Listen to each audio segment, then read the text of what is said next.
Now let's talk about the interpretation of candlesticks. So first, meron tayo ritong example.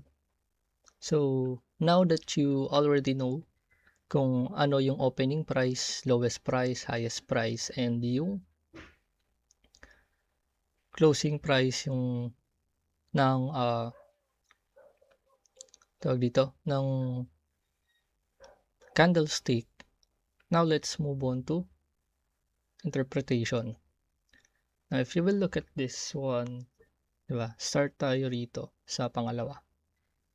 Ito. So yung previous candlestick natin, itong una, is a bullish candlestick, right? So what happened was,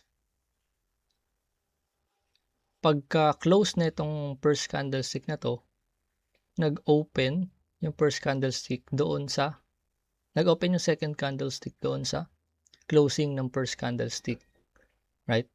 And then since nung bumaba siya, ibig sabihin ito yung lowest price niya, right? But since yung price niya is nag-open dito and yung closing price niya is mas mataas kumpara doon sa opening price, itong candle wick na to is naiwan dyan, right? And then naging green siya kasi nga dito siya nag-close sa taas. And then ito yung highest price niya. And then again, yung closing price ng second candlestick, yun yung magiging opening price ng susunod na candlestick. And then bumaba uli siya up to this level, but nag-push siya before mag-close. Makyat siya up to this level, and then bumagsak siya hanggang mag-close siya dito. So since mas mataas yung closing price kumpara sa opening price, ang nangyari, naging color green siya. Now, what about this one? No. Nangyari, andito yung closing price ng green, di ba? Sa taas. Now, what happened was, yung opening price is nandito.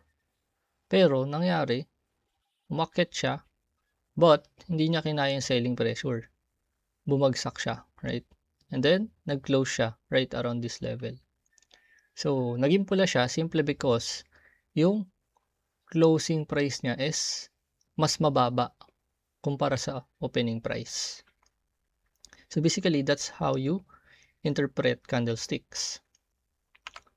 Now, let's look at this one. Now, this is in relation to the fractals theory, which we will tackle more about, or we will discuss more about in the next videos. Ngayon, meron tayo rito tatlong candlestick. Etong nakikita nyo sa gilid na to, na tatlong candlestick, they are the candlestick of a higher time frame. Yan, yung tatlong yan. Sa daily to, ito yung isang daily na candlestick. Yan, bali tatlong daily candlestick. Now, dyan sa daily candlestick na yan, we have approximately 24 candlestick, di ba? 24 candlestick na 1 hour sa isang daily candlestick, right?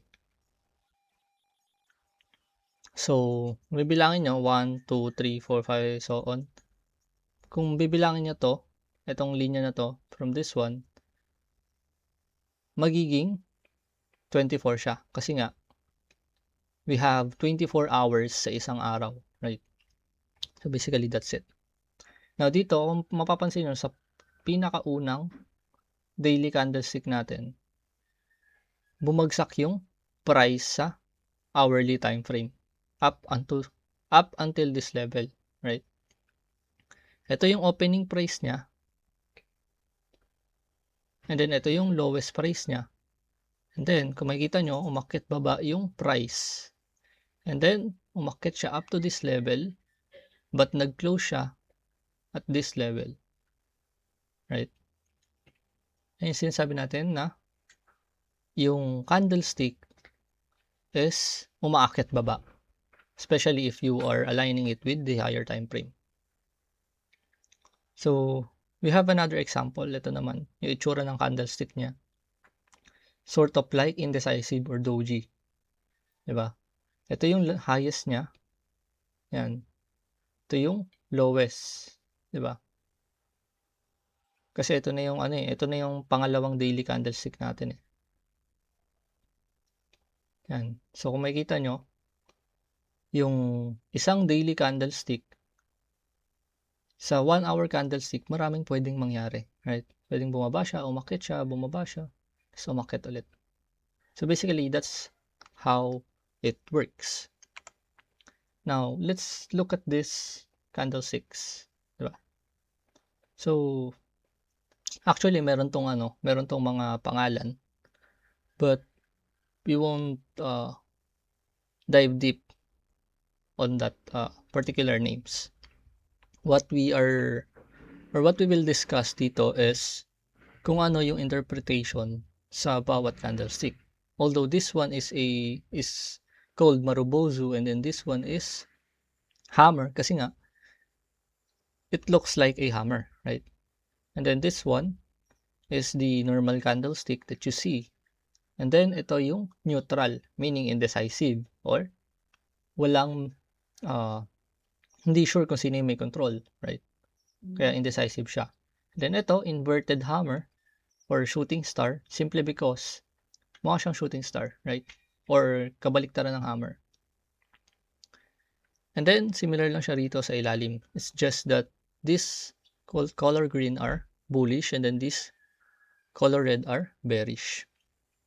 Now, the reason why this one is bullish is simply because wala siyang candle wick, right? Meaning, sa sobrang lakas ng price, pag open niya, umakyat agad siya. And sa sobrang lakas ng price, hindi na siya bumagsak. Diba?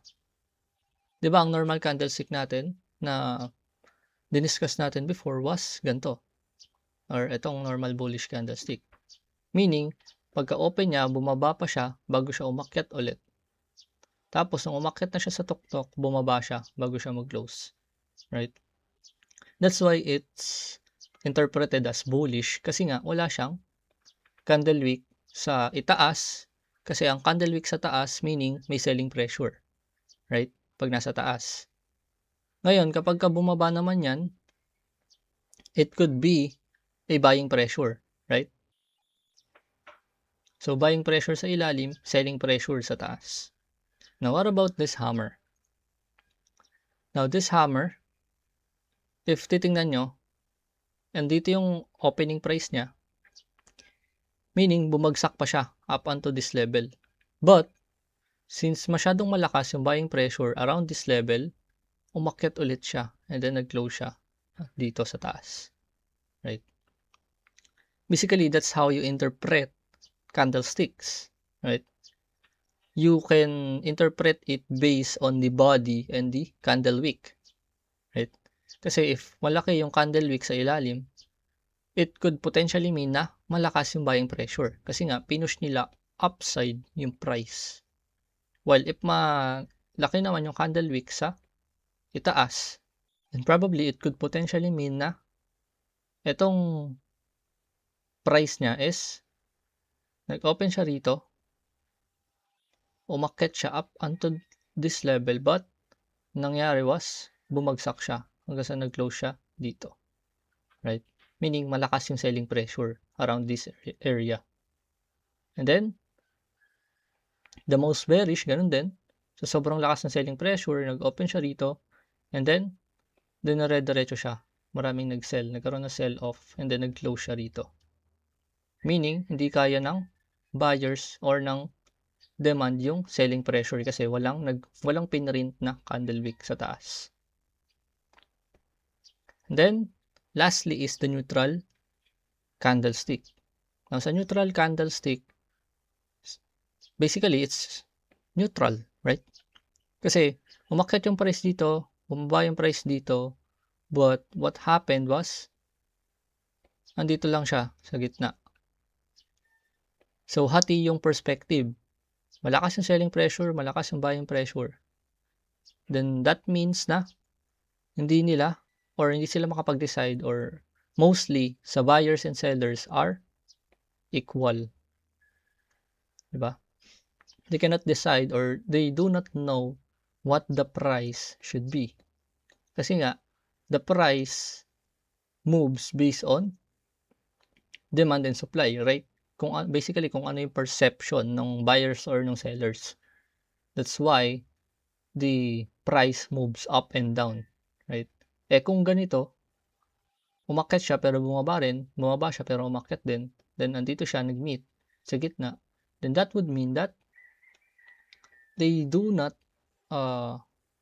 have a clear perception kung ano yung dapat na value ng price.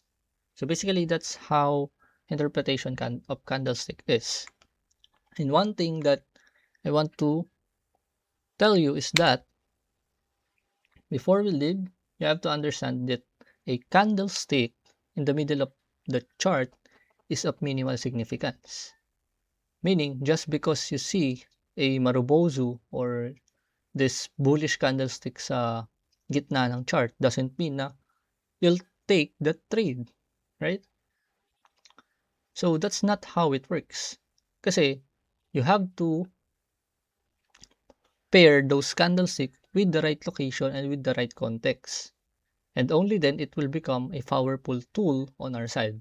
Diba? So, just because you see a hammer, diba, doesn't mean na mag-enter ka na. So, a hammer out of nowhere is not a high probability trade, right? But if you will, let's say, if you will pair it up with the right location, let's say sa support or sa resistance, diba? If doon mo siya makita or on any other key level, and then you have the right context, meaning your market condition is good, your bias is aligning with or your trade is aligning with the market condition of the financial market, then it becomes a high probability or a powerful tool on your side. Simply because you are aligning everything, diba? Unlike kapag nakakita ka lang ng bullish candlestick sa gitna, papasok ka na without considering any invalidation level, the location, the context, the risk management, diba? The positive expectancy. So all those things are important. And you cannot just rely on simple candlestick. So you have to understand that you have to create an alignment. So that's it for the interpretation of the candlestick. See you guys in the next video.